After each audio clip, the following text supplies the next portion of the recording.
I think as a film it's a very intense experience because it deals with the extremity of life and it's an examination of how far people are prepared to go. Today's episode of Clevver Newsfeed is brought to you by T-Mobile. Keep up with the freshest pop culture news with T-Mobile. I love the love that you put into Sam, but Yeah. I want to hear about some of the other characters that you've been playing recently. Yeah. So you've got a new project out, Traders. Traders. Please tell me all about it.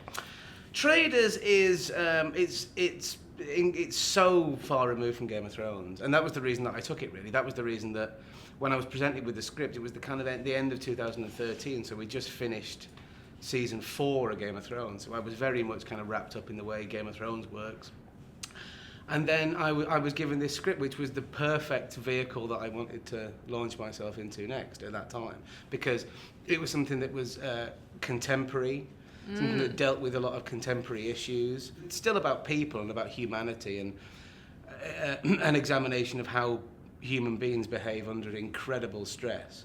But whereas Game of Thrones is this sweeping thing with lots of scope and literally hundreds of characters. This one is zones in. This was only like 2 or 3 main characters and then a couple of other characters. So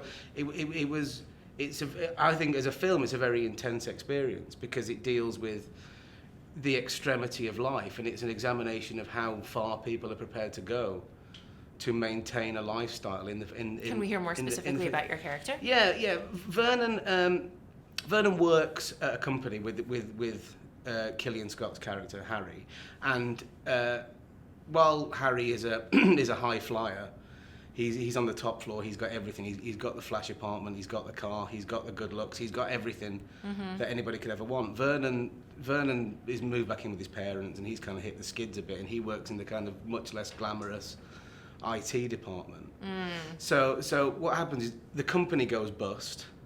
Everybody loses their job. Everybody finds themselves in huge amount of debt and huge amount of financial turmoil, and they're all looking for a way out. And you know, early on, one of the characters commits suicide because the stress of this financial plight just gets to him far too much. And Vernon's mind starts rolling, and he starts to think, well, if people are prepared to consider suicide as an option, then why don't I give them the option Of suicide.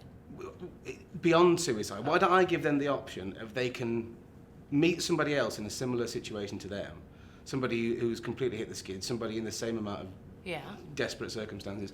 They can sell everything that they have, turn it all into cash. So they arrive at this location with with a big bag of cash each. Then they try and fight each other to the death for the cash. Oh, that's so interesting. So the winner takes both bags of cash, and for the loser, you have nothing. It's a staged suicide attempt. It's for people who are thinking about committing suicide anyway. Right. You think, if you're going to commit suicide, Right. why not let somebody else do it for you? And that's still giving you the chance of getting out of it. How morally challenging, how philosophically challenging the premise of this film and your character. Yeah, I think interesting. It's a real. It's what I loved about it most. It's a real examination of the old adage, you know, drastic situations call for drastic measures. And when I was telling people about it, and this is the premise of this movie, they were saying it's a good premise, but it's just too extreme. I can't see how people would do that. It's 2016. Have we seen our times? I know. It's extremely relevant. You know, I just don't think people would ever resort to that. And I think, well, you know, it's not for people to say what they would resort to under desperate circumstances. Right. It's very easy to say, no, I'd never do that. I'd find another way out. I'd find a much more, you know, morally safe way out. But you can't make sweeping statements like that.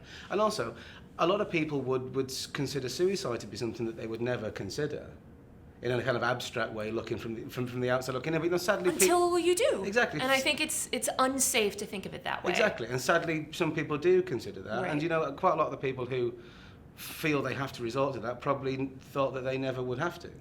What an interesting project. It's an interesting project. It's just about how circumstances can change and how they change your moral outlook and how they change your kind of your principles and your scruples and how they just change your kind of moral mixing board, if you like. And we're at Comic-Con right now, so we've all got a long train ride or a long drive to get back to Los Angeles. So great time for us to watch the film. Where is it available right now?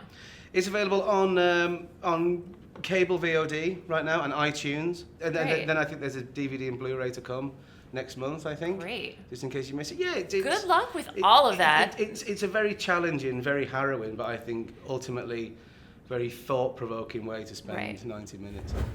So he's awesome. To hear our magical duet where John Bradley and I sing the opening theme song to Game of Thrones, click to the right.